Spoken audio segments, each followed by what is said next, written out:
Magandang good evening. Martes ng gabi, February 4. Welcome po sa ating programang Dr. Love Radio Show. Kasama niyo po si Brother June Banaag until 11:30.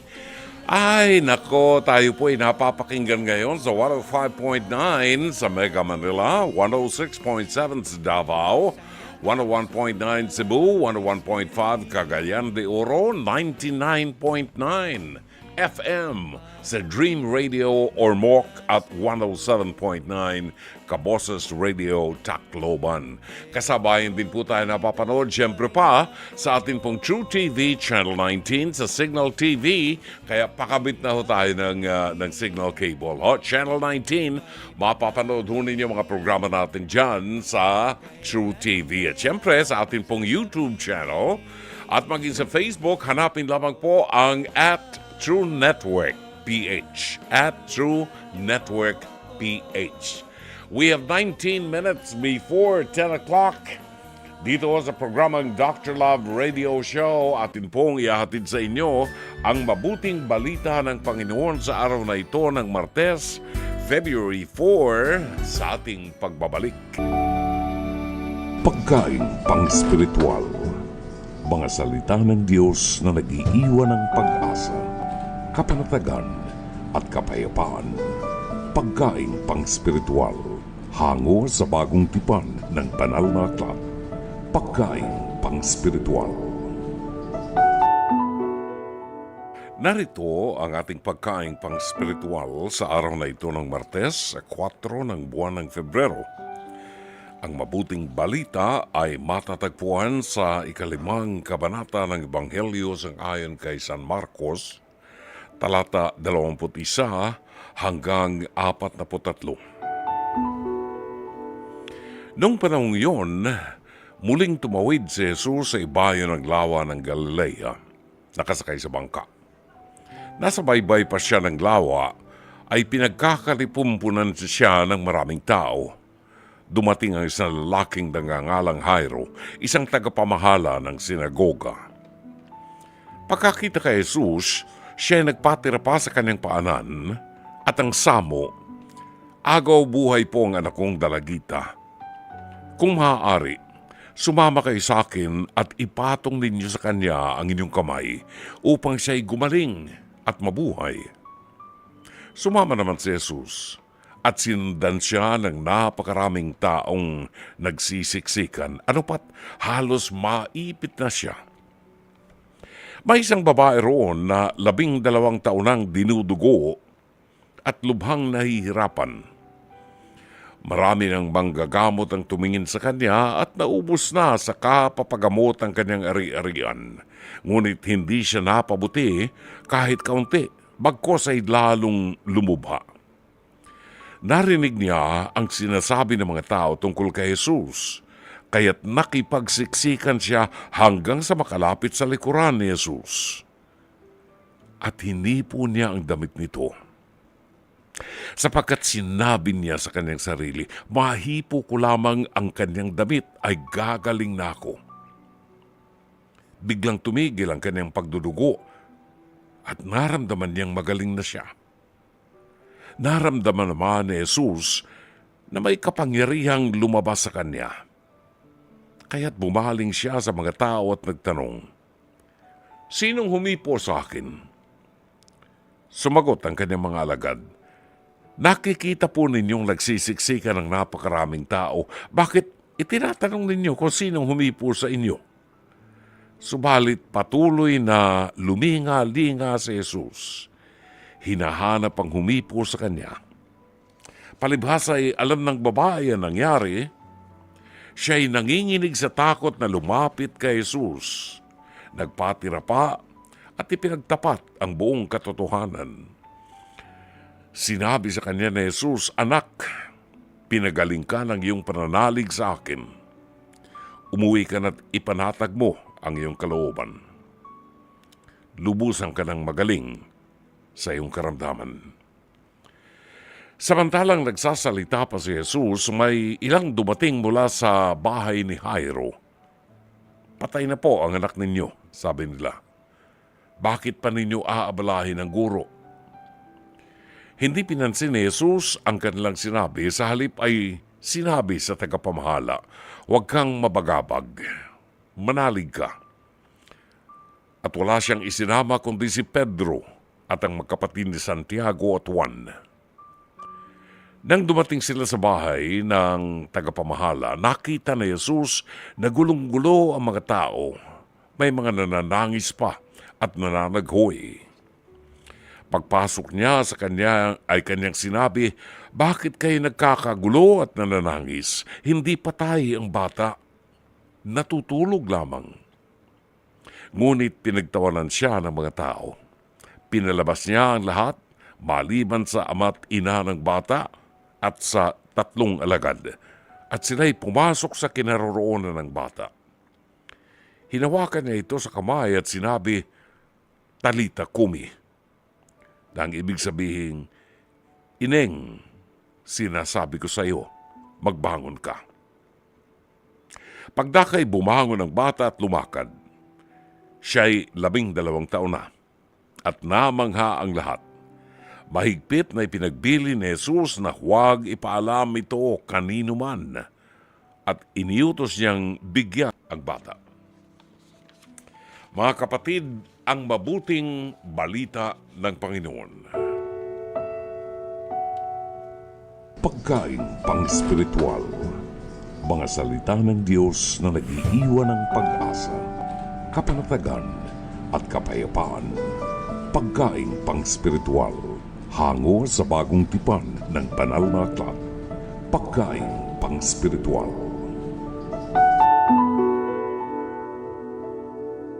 Tagal nang may crush sa'yo,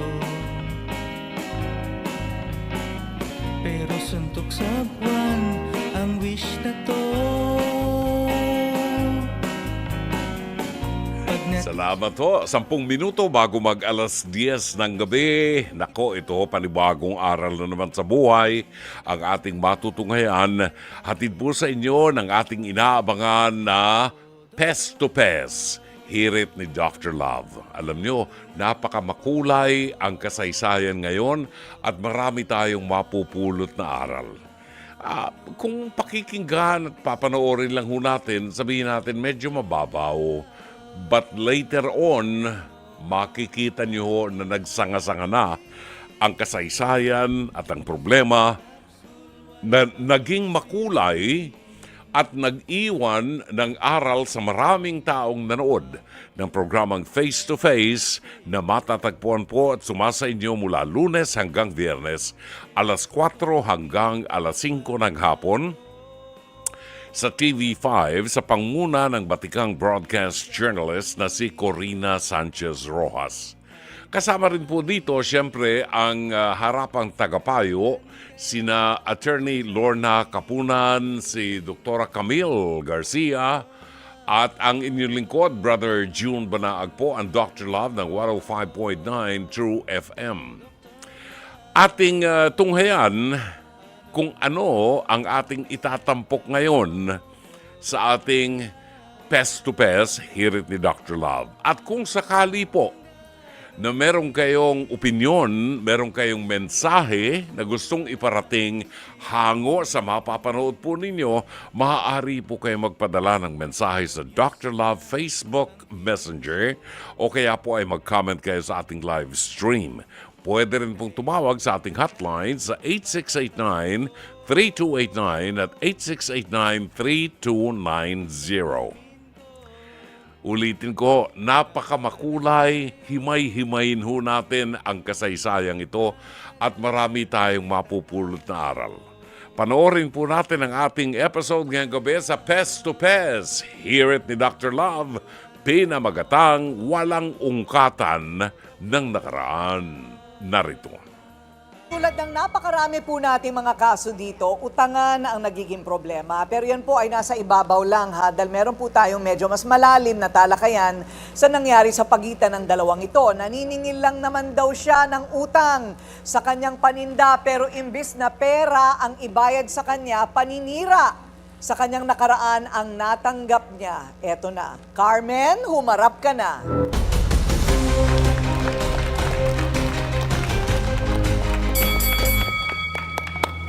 ba ang problema, Carmen? Kasi po, gusto ko lang naman po makatulong sa kaibigan ko. 20% lang naman po yung natatanggap kong porsyento dahil hindi naman po talaga ako yung dealer. Dealer ng ano? Ng mga produkto po ng bra, lipstick, makeup, kung ano-ano po, panty. Sabi po sa akin, Carmen, kaysa kung ano yung mga pinagbebenta mo, nag-aalo ka lang kung ano-ano, bibigyan kita ng mga paninda. Ngayon, naitinulong ko rin po sa kaibigan ko dahil magkaibigan po kami. Nangyari po, umabot po ng 5,000 yung utang niya, hindi niya po ako nirerimitan. Ako rin po yung naiipit dun sa taong nagtiwala sa akin. Bukod pa puro nagkasagutan po kami, yung po mga bagay na hindi po dapat sabihin, nasasabi niya pa po yung kagaya po ng nakaraan ko na matagal na, pero hindi na po dapat. Bakit tuloy-tuloy ang tulo ng luha mo, Carmen? Kasi po talagang hindi po dapat sabihin yun dahil na sobra pong trahedyang nangyari sa akin noon. Sobrang dagok po sa buhay ko yung mga nakaraan na yun. So dahil lang ito sa mga produkto na nagkakahalaga ng 5,000 pesos. 5,411 po. Oo, hindi naman ganong kalakihan yun. Pero dahil dyan, naungkat ang nakaraan mo. Yung sama po ng loob ko, yung talagang yung nakaraan po, hindi na po yung dapat pagsabi. Kahit po doon sa nandiligaw sa akin, siniraan niya rin po ako ng siniraan. Okay. Sinabi niya rin po doon sa lalaki na, nag-gang rape yan ha, ba't yan ang aanuhin mo? Okay, o eto na, nasabi na niya sa iyo na mismo nang galing, Carmen. Ang medyo masalimuot na trahedyang nangyari kay Carmen, siya noong kanyang kabataan ba ay nag-gang rape. Ilan taon ka noon? 13 po. 13! Nadyari po ako, Ma'am Corina. 5 lalaki, 3 gabing ginahasa. Itong atin pong episode na ito, sinigurado namin kay Carmen na siya ay may consent. Meron po siyang pagpayag na sa kanya mismo manggagaling at isa sa publiko ang nangyari sa kanya nung siya'y 13 anyos lamang. Ito ay na-dyaryo. Nadyari po. Front page po ako noon, 3 gabing ginasa. Tapos hindi po nakulong lahat yun. Hindi lahat nahuli? Nahuli po, pero hindi po napakulong. Bakit? 13 lang po ako nung yung stepfather ko. Hindi ko naman po rin tulay na magulang. Nakipag-areglo po siya. Hindi po nagpalaki sa akin tatay ko. Nirape din po niya ako kasi po parang nagkasakit ako nung nalumpo. Kahit sigarilyo, hindi mahawakan. Talaga pong gulay. Bihit mata ko lang po tinatanggap yung ginagawa niya. Kahit gusto ko lumaban, wala. Kasi po, gulay nga po ako eh. Yun po, kaya sabi ko nga kay Bebe, yan, kinakalimutan ko na yan eh. Hanggat maaari, hindi ko nga yan inaano. Pero bakit, pati ba naman doon sa nagkakagusto sa akin, kailangan mo pa ba ako sira-siraan? At saka ayoko na rin naman mag-asawa, sabi ko. Meron po akong mga naging asawa, wala rin po akong swerte. Ganun. May anak ka. Tatlong biyuda rin po ako. 3 beses ka na byuda? Totoo ba? 3 beses ka na byuda? Opo. Kaya nga po, ang anak ko, 6. Kasi po, siyempre po, sa byuda po ako, 21 years old lang ako.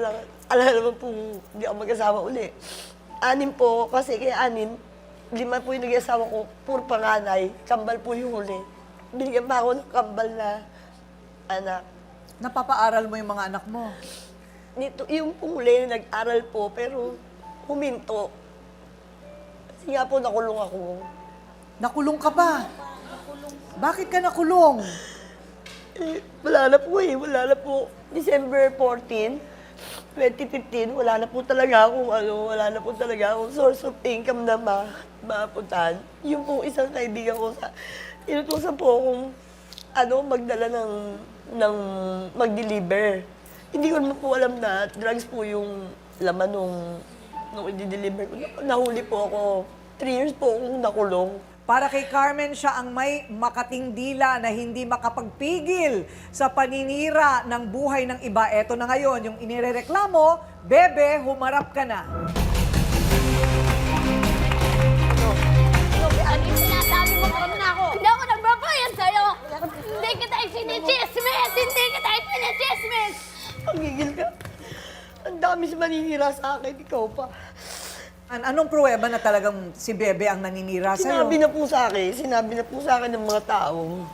Na nanggagaling kay Bebe. Ano daw yung sinasabi? Nga, baka hindi nyo alam, yan si Carmen na gang rape yan, 5. Yung parang yung pagkukwento niya pa po nakakatuya. Yung parang laro lang kasi lahat. Kala mo lang kasi ganun lang yung kwento lang yun eh. Masama yan. Kahit sabi mo ba Kasi matagal akala na ko panahon. wala na yun. Baliwala na sa yun. Hindi pwede baliwala yun. Baliwala. Baliwala. Nagang rape, baliwala. Ano ka? Hindi mo itinatanggi. Pinagsabi mo nga talaga. Naikwento ko lang naman po kay Dennis. Kasi sinisigurado ko lang kasi may gusto siya kay Dennis eh. Ay, may gusto po sa kanya si Dennis. Sinisigurado ko lang po. Kung talagang totoo po sa kanya si Dennis. Mali. Kasi kaibigan ko rin po si Dennis eh. Personal niya yun. Baka ikaw may gusto kay Dennis. Wala kang gusto doon. Sukay ko lang siya sa balot. Pagkagaling niya sa trabaho, sa akin siya bumibili. Ba't kailangan pati ako pagkwentuhan nyo? Concern lang ako sa'yo dahil ayokong lokohin ka niya eh. Nako. Tsaka alam mo ayoko na rin makisama, ayoko na makipagrelasyon. Hindi mo na para Siguro lang naman ako. yung para ungkatin yung ganun, be. Teka muna, sandali lang. Ano ba yung concern? Hindi ko maintindihan. Kanino ka concern? Kay Dennis o kay Carmen? Pareho naman po. Pareho naman po sila kasi Concern, inaano ko lang sinismis po mo nga ako. Talagang Iba yung gusto concern. niya po si Carmen kahit na ano po yung nakaraan niya. Kung ano po yung nangyari sa kanya. Kung tatanggapin niya po. Mali yun. Eh, ba't ibinamalita Pero mo dapat, pa, ha? nasa team pula ako Pero ang dapat magkukwento nun kay Dennis man kung may mangyari sa kanila, si Ate Carmen. Dapat ako mag-open sa kanya lahat noon na ako na-rape, ganun. Tama. Tanggap mo ba ako? Ako dapat sa akin manggagaling, hindi sa'yo. Tama. Teka muna, Bebe ha. Di ba sabi nga niya na gang rape siya? Opo. Pati yung kanyang amain. Opo. Tapos 3 beses namatayan ng asawa.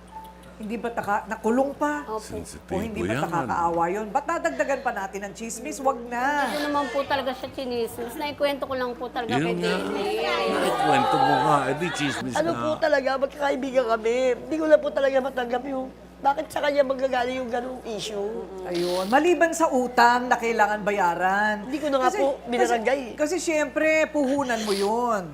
Hindi ba? O, puhunan mo yun. Carmen, alam mo, akala ko malalim ng spirituality ko. Akala ko malalim na yung aking pananampalataya sa Diyos. Pero saludo ko sa iyo, mas malalim ang pananampalataya mo sa Diyos kaysa sa akin. Kung hindi siya ganun, bumigay na yan. Sa dami ng mga, medyo mahaba ito ha, sa dami ng mga experiences na dinaanan niya na hindi maganda. But let me share with you something. Baka marami sa atin ang hindi pa nakakaalam, Ate Kuring. Meron tayong tinatawag na generational curse. What is a generational curse? A generational curse is the idea that negative traits, behaviors, or misfortunes are passed down through generations. These curses are often thought to be caused by sin, family trauma, or rebellion against God. Maaaring hindi nila na bigyan ng importansya ang spiritual formation ng pamilya at ng mga bata. Dinadala yan hanggang sa 3 saling lahi. If you consult an exorcist sa inyong diocese, pwede kayo mag-inquire ng isang official exorcist. You can confess everything to him at merong panalangin na ginagawa ang mga exorcists to release you from that generational curse. Kasi nakita ko rin pati sa mga anak niya, lumalabas na yung curse. Lumalabas na yung mga curse doon sa kanyang anak. So, malaking maitutulong sa iyo ang pananampalataya at ang pagpapatawad na igagawad ng Diyos. Although hindi mo kasalanan ng mga ninuno mo ay maaaring mapatawad ng Diyos kapag inamin mo at inako mo ang mga kahinaan mo. At lahat ng kapangitan ng curse na ito ay mawawala sa iyo out of the love of Jesus. Kailangan lang tanggapin natin yon, ha? Hanapin mo ang exorcist ninyo sa inyong diocese. Walang bayad yan. Walang bayad. Paglilingkod yan ng simbahan sa iyo. Tulad ng napakarami po nating mga kaso dito, utangan ang nagiging problema. Pero yan po ay nasa ibabaw lang. Yun. Oo. Yun ang sinasabi natin na yung generational curse. Isang araw siguro magandang i-discuss yung topic na yan. Pero sa mga katulad nung kaibigan ng ating naging panauhin sa face-to-face, kapag ang issue ay tungkol sa ganyan, gang rape or rape, hindi po biro yan. Hindi po yan biro. Napakasensitibong bagay po niyan.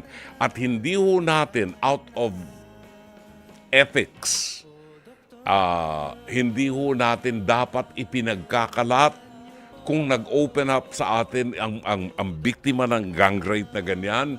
Ipagpasalamat natin dahil pinagtitiwalaan tayo at hindi natin dapat ipagkalat yung issue na yan o talakayin man lamang ang issue na yan dahil napakasensitibong bagay po yan sa naging biktima ng rape.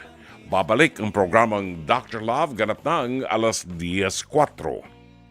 Kay tagal nang may crush sa'yo. 15 minuto makalipas po ang alas 10 ng gabi. Naku, muusok ho ang ating communication line. Sa dami ng mga nagte-text sa atin at nagbibigay ng kanilang opinyon hinggil po sa ating itinampok ngayong gabi sa ating Pest to Pest, hirit ni Dr. Love. Narito ang ilan sa mga nag-text sa atin. Ang kaibigan ko si Gigi Alindogan. Maraming salamat sa iyo, Gigi. Ha? Believe po ako sa face-to-face guest ninyo. May God bless her and may she find someone na tutulong sa kanya at magmamahal at magre-respeto sa kanya ng buong buo. Yung isa po, masyadong mahadera. Ano bang pakialam niya sa buhay ni Carmen? O nga naman, ano? Hindi mo pwedeng sabihin concerned ka lang kung ikinakalat mo yung personal na lihim ng kaibigan mo kuneho ka. Teresita Perfinian, good evening Dr. Love. Kawawa naman si Ate Carmen. Sana naman yang si Bebe. Wag naman siyang chismosa. God bless you, Ate Carmen. Wala talagang walang kumampi kay Bebe, no? Sandali lang, ha? Tingnan natin. Marvin Riabad, Zandro Riabad. Bebe, hindi pang bebe ugali mo. Hindi mo alam ang chismis o kwento na kinakalat mo ay nakakasira ng tao. Wala kang pakialam sa personal niyang buhay. Pakialamera ka. Naikwento lang. Hindi ba chismis yun? Kwento mo sa turtle, Ate Bebe. Kwento mo sa pagong. Nasa linya ba natin si Sugar ngayon? Alamin natin, ha? Alamin natin kung ano ang masasabi ni Sugar dahil si Sugar ay babae din. Eh siyempre, makaka-relate yan doon sa naging biktima ng rape. Alam mo, pag-issue ng rape, wag na wag po nating gagawin biro. Di ba merong isang bakla na may biniro na isang journalist sa kanyang show, sa kanyang concert, di ba? Tungkol sa rape. Hindi naman niya sinabing nagang rape, hindi naman ganoon. Pero alam niyo hanggang ngayon hindi siya mapatawad ng journalist na yon. At wala siyang makuhang kakampi doon sa kanyang ginawang yon. Humingi siya ng tawad, pero wala siya nakuhang patawad. Oo. At hindi rin niya ma-guest yung journalist na yun. Ba't kapal naman ang apog mo para i-guest mo pa yun? Pagkatapos ng siniraan, di ba? Yun ay hindi naman totoo. Pero idinaan niya sa biro at hanggang ngayon, mainit na issue pa rin yan. Natangay-tangay nung baklang celebrity na yon. Oo. Na hanggang ngayon, tangay na yan. Pag nabanggit yung pangalan niya, yung biro niyang tungkol sa rape, nakakabit pa rin sa kanya. Ganyan ho katindi yan. Let's welcome Sugar ng Pampanga. Magandang gabi sa iyo, Sugar, and welcome to Dr. Love. Magandang gabi po, Brother June. Good evening. Ano ang masasabi ni Sugar? Ito, sensitibo ito eh. Ang concern ni Bebe, concern lang daw siya doon sa kanyang kaibigan at saka doon sa lumidigaw sa kanyang kaibigan. Ikaw nga, ano nga ang punto mo rito? I'm sorry, pero pardon me, Brother Jun, and excuse me for the words, pero napakawalang hiya ng babaeng yan. Si Bebe. Yeah. Kasi Okay. parang obviously, kaya niya ginawa yun si Carmen dahil na siya, dahil sinisingil siya ni Carmen sa kanyang utang. Si Carmen na dumaan sa napakaraming challenges at trials sa buhay niya at dumaan sa sobrang sakit dahil hindi po biro ang mag-gang rape. Ah.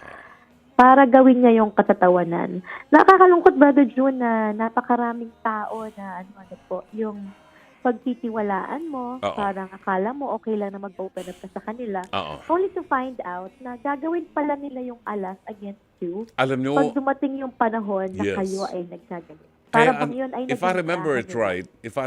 right, sinabi ko dito sa show na ito, ang pinakamahirap na kaaway ay ang pinakamalapit mong kaibigan na pinagtiwalaan mo ng mga lihim mo. Exactly, Brother June.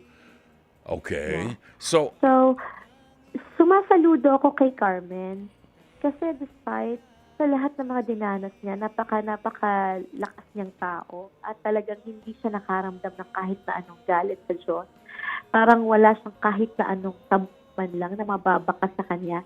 At kahit dito doon sa babae na yon, kay Bebe, kahit na pwede niyang kasuhan Mm-mm. at so on, pwede niya ipabarangay. Sabi niya nga kanina, di ba, hindi ko na nga ipinabarangay. oo. So, nangangahulugan yun na ano siya talagang siya ay mabait. At sana, hindi na samantala yun. Sa mga may ganitong kaso, Brother June, na kahalintulad nito, sana po mas maging sensitive kayo sa damdamin ng kapwa ninyo. At wag niyo sanang ituring na pag alam mo, Brother June, ang tiwala po ay yan di ba? Walang katumbas na pera yan. That's true. Pag ang tao po ay pinagtiwalaan kayo dahil naniniwala siya, nakatiwa-tiwala kayo, sana po patunayan niyo sa kanya na hindi siya nagkamali. At huwag niyo na hintayin na dumating ang pagkakataon na wala nang magtitiwala sa inyo. Pero, Ang mga sinasabing sikreto sa inyo ng mga tao ay hindi ninyo alam. Oo. Kung di, yun ay sinabi nila bilang tanda ng kaibigan nila. Sana igalang niyo naman sila. pero alam mo, ito ay ilang beses namin nakita sa face-to-face. Sa kaso ng utangan, ang isa sa mga pinanggalingan nito ay yung utang. Yung mga nangungutang, uutang yan, napakabait. Pauutangin mo Ako, naman, Brother di ba? June. Sabi nga natin, isang araw. Oo. Pauutangin mo naman. Pag nakautang na, may usapan kayo, ha? May usapan. Pinagtiwalaan Hanggang mo. sa, dyan na papasok yung word, Brother June, pag singilan na, hindi nyo kasi naiintindihan, wala kasi kayo sa sitwasyon. Nasa sitwasyon man kami o wala, obligasyon nyo pa rin bayaran. Nangutang ka magbayad ka. Kailangan ko na nga Wala nang tubo yun di ba? Alam mong ginagawa ng karamihan sa nakikita namin, para hindi makabayad gagawa ng issue para maggagalit-galitan sila at sasabihin, Defense kasi mechanism nila yun. ininis mo ko hindi na kita babayaran. Ganon. Kita mo, Yeah, sira naman ang ang layo reputasyon. ng logic, Ang layo. In fact, walang logic. Talagang tumatakas lang ang mga walang hiyang ito sa kanilang responsibilidad. Kaya hindi umasenso ang buhay niyo. Dapat naman sa mga ganong klaseng tao, Brother June, hindi rin sila dapat na tinatrato ng matino. I'm sorry, pero hindi rin sila dapat na pinagtitiwalaan ng sino man. Kasi kung may ganon silang ugali, hindi sila dapat na pinagtitiwalaan ng sino man kasi they will do the same thing over and over. Siguro yan, hindi na, ayaw na pautangin ng, ng Mumbai, ng Indiano. Leksyon din yun kay Oo. Carmen. Yes. At sa lahat, na mag-ingat po kayo sa pinaghahatagan niyo ng Pagpili ng kaibigan. Yan, Oo. pagpili ng kaibigan ninyo. Hindi po lahat ay totoo. Totoo. Napakadaling sabihin na totoo ko, pero napakahirap patunayan na totoo. Patunayan. Maraming salamat, Sugar. Talagang you always have that great wisdom na ibinabahagi sa programa natin. Every time may mga issues ganito na napakalaking issue na magandang Salamat din po, talakayan. Brother June. Maraming salamat din sa iyo. Si Sugar ng Pampanga, ang ating nakasama 23 minutes after 10, si Lina Ho. Sabi ni Lina Ho, ikaw na mahilig manira at utangera, perfect ka ba? Wala ka bang bahid ng kasalanan? Lahat na tayo makasalanan. Walang perfect. Walang perfect. Si Ma'am Pekto lang, perfecto ang kanyang tunay na pangalan. Siya lang ang perfect. Lori Feria Flores, naiiyak ako at naaawa kay Aling Carmen. Grabe at ang mga nangyari sa kanya. Yung kaibigan niya, inggit ang namamayani sa kanya. I will include you in my prayer. Be strong and keep praying. God is always with you. Maraming salamat. Narito naman ang ilan sa mga nag-text sa atin, ho. Maraming salamat kay Chato Sakluti na ngayon ay nakatutok pa rin sa programa natin. Francis Anthony Gador ng Antipolo City, good evening. 2 years na po ako nakikinig sa Dr. Love since February 6, 2023. Always listening from Antipolo City. Francis, maraming salamat sa iyo, ha? Evelyn Fortunado, magandang gabi po sa lahat ng listeners and staff. Buhat po sa Real Quezon. Julieta Sugitan. Hello sa gwapo naming Dr. Love. Listening and watching from Cabiao, Nueva Ecija. Parang lumalabo ang mata ko. Nakasalamin na nga ako. Parang hindi ko masyadong mabasa. Parang ulitin ko lang Julieta, kasi nakakahiya. Nag-text ka nito pagkatapos babasahin ko ng mali dahil lumalabo ang mata ko, ha. Babasahin ko lang, good evening and hello po sa gwapo naming Dr. Love. Sana all. Anong ibig sabihin nun? May spelling na G-W-A-P-O.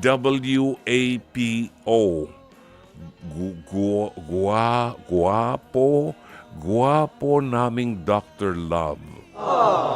Ang babait ng taga Cabiao, Nueva Ecija. Sana all. Pag napasyal po ako dyan sa Cabiao, Nueva Ecija, lahat ng taong makikita ko, pakakainin ko sa number 1 restaurant dyan sa Cabiao.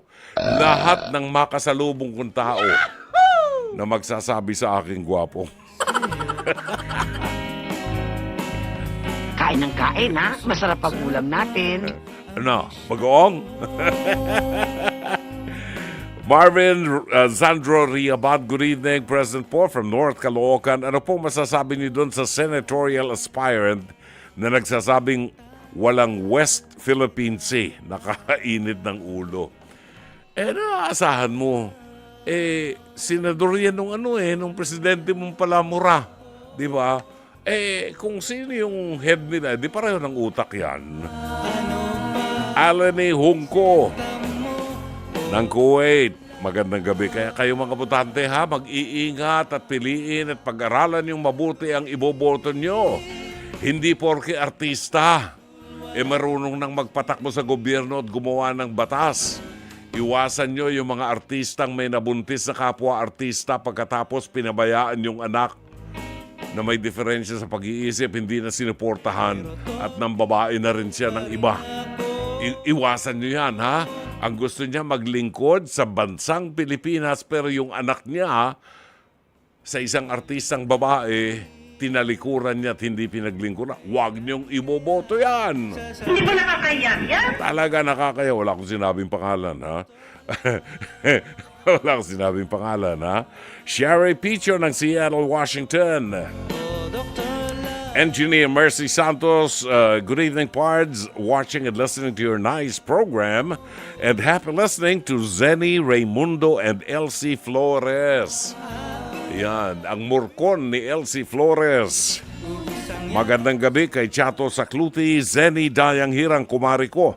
Dr. Joey Sinchoco, Chef Jesse Sinchoco, Alfred Saban, Ika Villanca, Lilibet Pernesita, meron pa, Myra Bulisay Lee, Elizabeth Villa Gonzalo, Marivi Viola, at puntahan po natin ang Davao City kung saan napakaraming mga nakikinig sa atin sa paumuno po ng mga kaibigan natin at iginagalang nating pamilya ni Amadeo Giorgio Gonzales at ni Mami Lorleen Gonzales ng Davao City.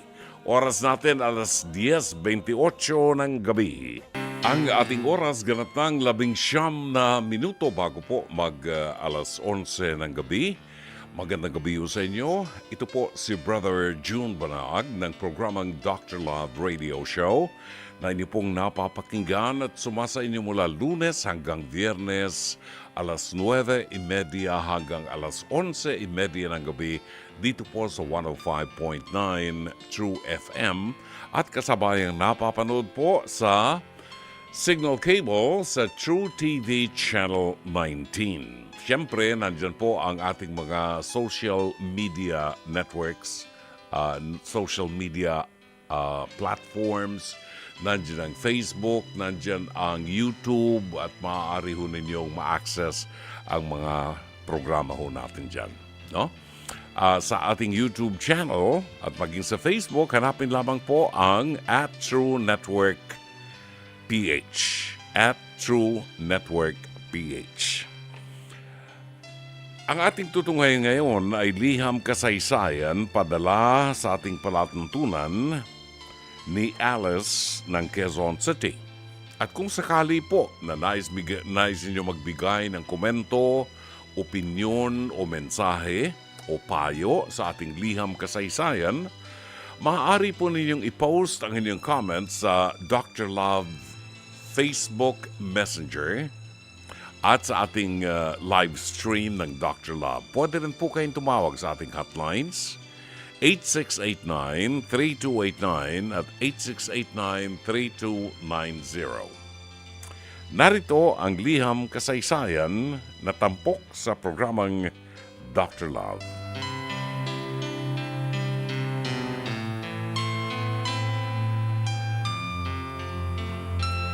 Dear Dr. Love, good evening po sa inyo at sa lahat ng bumubuo ng inyong programa. Tawagin niyo po ako sa pangalang Alice. Ako po ay 45 anyos, bunso sa 2 magkapatid.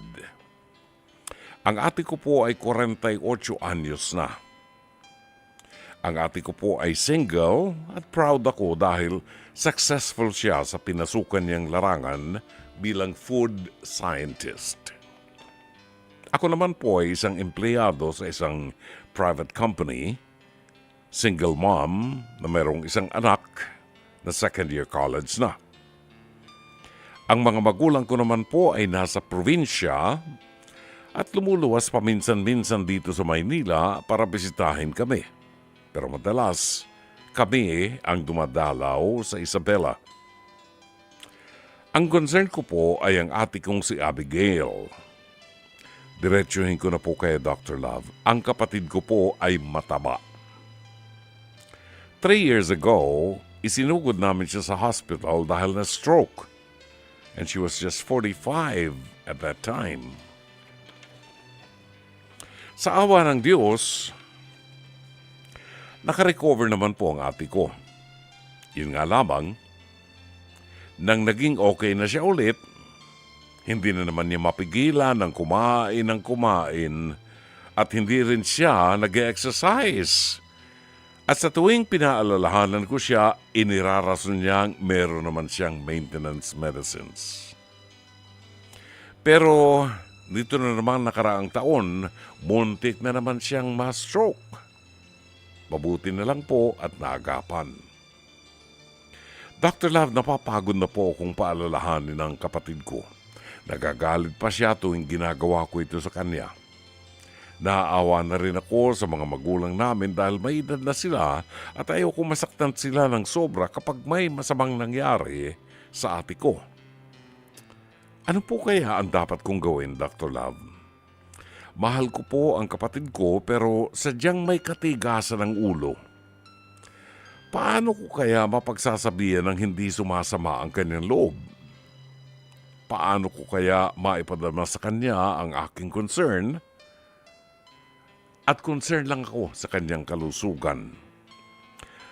Maraming salamat po sa magiging payo niyo, Dr. Love. Sumasa inyo at gumagalang, Alice ng Quezon City. Natatandaan po ba ninyo ang awiting yan? Ang title niyan ay I Only Live to Love You. Inawit sa atin is Celia Black. 10 minuto bago alas 11 ng gabi. Balikan po natin ang liham kasaysayan ni Alice ng Quezon City. At kung sakaling meron po kayong mensahe para kay Alice, meron kayong masasabi para dun sa kanyang kapatid, meron kayong opinion or mensahe, maaari niyo pong i-post ang inyong comment sa Dr. Love Facebook Messenger at sa ating pong Facebook live stream. Pwede rin pong tumawag sa ating hotlines sa 8689-3289 at 8689-3290. Balikan po natin ang napakabigat na problema ni Alice ng Quezon City. Maraming salamat, Alice, sa iyong pagtitiwala sa iyong programa. You are 45 years old at ang ate mo ay 48. Dalawa lang kayo magkapatid, so nakakatanda siya sa iyo. Panganay siya. Ang problema, magkasundo naman kayo ng ate mo. At mahal mo, obviously, mahal mo ang ate mo. Isa siyang food scientist. May kinalaman sa pagkain ang kanyang hanap buhay. No? Ano ba yung food scientist, Jake? Ano ba yung food scientist? Ang alam ko lang, food na sayang pag hindi nakain. Diba? Food scientist yung kanyang ate at medyo may katabaan. Now, last year, sangayon kay Alice, ay tinakbo na niya sa ospital dahil na-stroke. Siyempre, mataba. Diba? Na-stroke. I don't know, but siguro, nasa build ng kanyang katawan yon. Ang isang food scientist daw, sangayon kay Jake, ang ating producer, ang inaaral daw ay ang nutritional aspect ng pagkain, safety, and food processing efficiency. Yan. Ibig sabihin, yung pag-preserve ng pagkain, yung pag-prepare, paghahanda ng pagkain, yung kaligtasan nito, kung paano mapapanatiling malinis, yung proseso niyan, para hindi madaling masira, para magtagal, para, pakinabangan. Yan ang food scientist. Obviously, pag food scientist ka, puro pagkain na nasa harap mo. Baka ang ate mo, katulad nung aking apo na meron sakit na PCOS. Yung PCOS, ewan ko sa mga babae yata yan Merong isang artista rin na dating lumilipad at nagliligtas ng mga naaapi na artista, na character. Ang meron ding PCOS. At ngayon, hindi na siya nakakagawa ng pelikula dahil medyo may katabaan na siya. Hindi masyadong magandang tingnan sa pelikula. So, baka. Aside from, yung PCOS, ang ibig sabihin pala noon, Polycystic Ovarian Syndrome. Pero ang sabi ng mga, itanong natin kay Dr. Joey Sincioko. Dr. Joey, kasi yun daw may PCOS, nag-gain ng weight. Si Dr. Joey, OB-GYN na yan Dr. Joey Sincioko, pakitext mo nga sa akin kung bakit tumataba, nagiging obese ang mga may PCOS. Okay. And so, yung kanyang kapatid, porque food scientist, naka-expose siyempre sa pagkain. Nung nakaraan, sinugod nila 3 years ago, sinugod sa ospital dahil na stroke. 45 years old lamang siya nung panahon na yon. Ngayon, 3 years after, mataba pa rin siya. At medyo inaalala nitong si Alice na baka may stroke na naman. Dahil hindi niya mapigilan na kumain ng kumain. At hindi rin siya nag-exercise. Aaminin ko sa iyo, Alice, ang katotohanan. Si Brother June, 4 or 5 years ago, abang ganda ng katawan ko noon. Oo. 4 or 5 years ago, ang ganda pa ng katawan ko.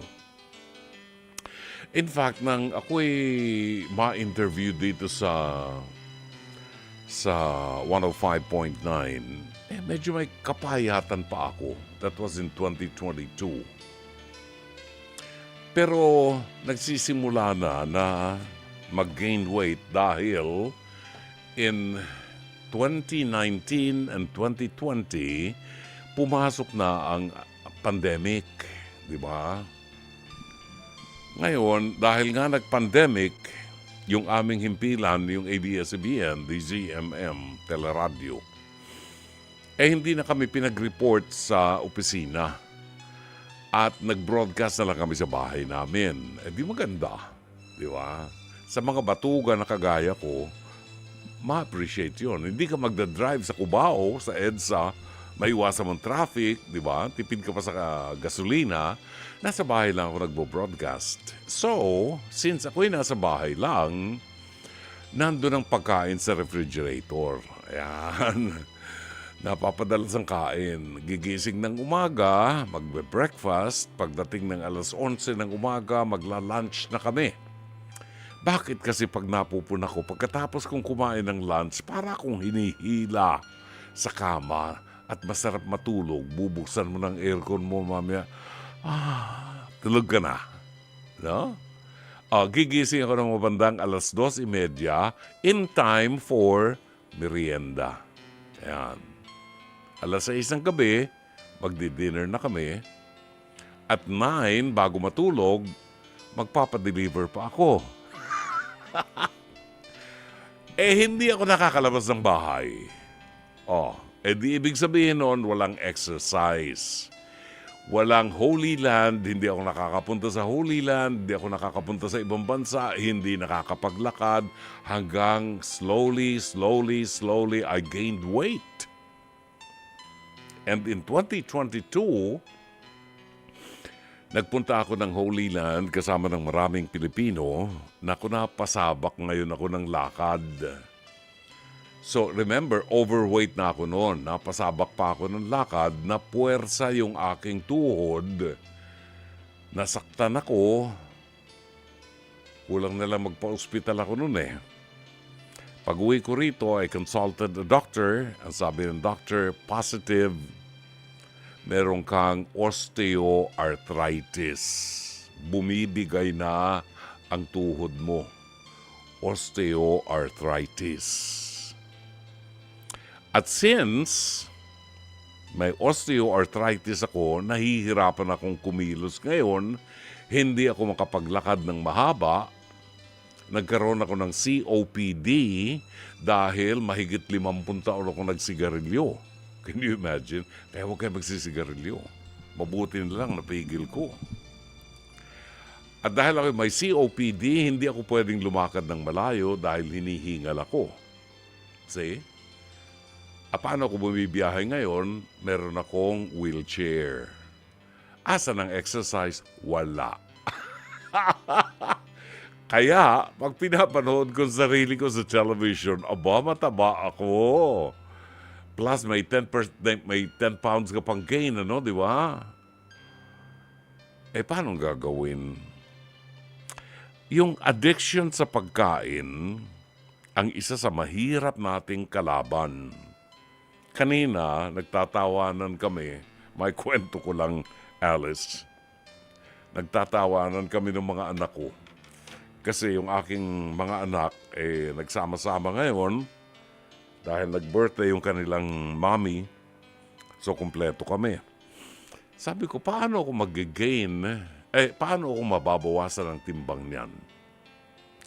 When I wake up in the morning, paiinumin ako ng misis ko ng 2 gamot para bumaba ang sugar ko. Katunayan, hindi na ako umiinom ng kape na may sugar. Black coffee na lang ako. Oo. Pero, ang ipakakain ng misis ko sa akin sa umaga ay peanut butter sandwich. Matamis din yun eh. Di ba? Ay, grabe naman. Kanina, iniiwasan ko talaga ang carbo. Kaya hindi na ako kumakain ng kanin. Ang kinakain ko, shirataki, dry rice, shirataki, dry rice, naubod ng mahal, kulang-kulang 500 pesos per kilo. Yan din ang ayan din kinakain mo. Tumaas na ngayon ang presyo, ang taas ng demand. Okay. So, eto ngayon. Ang sabi ni Doktora, i-remember Jake, yung doktora na guest natin dito sa, ang pangalan nito? Yung weight loss. Si Doc Percy.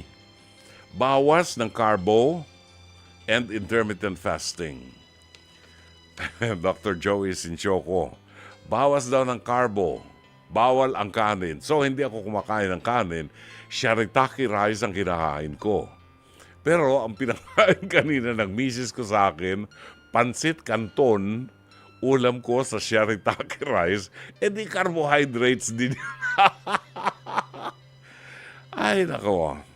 Going back to Alice. Alice, alam mo sa isang taong may addiction sa pagkain, napakahirap na magbawas. I'm telling you. Kapag nagkaedad ka, ang hirap ng magbawas ng taba sa katawan mo. Kailangan ng exercise talaga. Now I know. Alam ko na ngayon kung gaano kahalaga ang exercise. At ako kahit nasasaktan ng tuhod ko, pinipilit kong maglakad kahit masakit para lang ma-exercise ako. Ang makatutulong lang talaga sa kapatid mo ay ang sarili niya. Pero ang masasabi ko sa iyo, huwag kang magsawa na bantayan siya. Maaaring sumama ang loob niya, maaaring taasan kanya ng boses, pero huwag kang tumigil at huwag kang magsawa ng pagbabantay at pagpapaalaala sa kanya.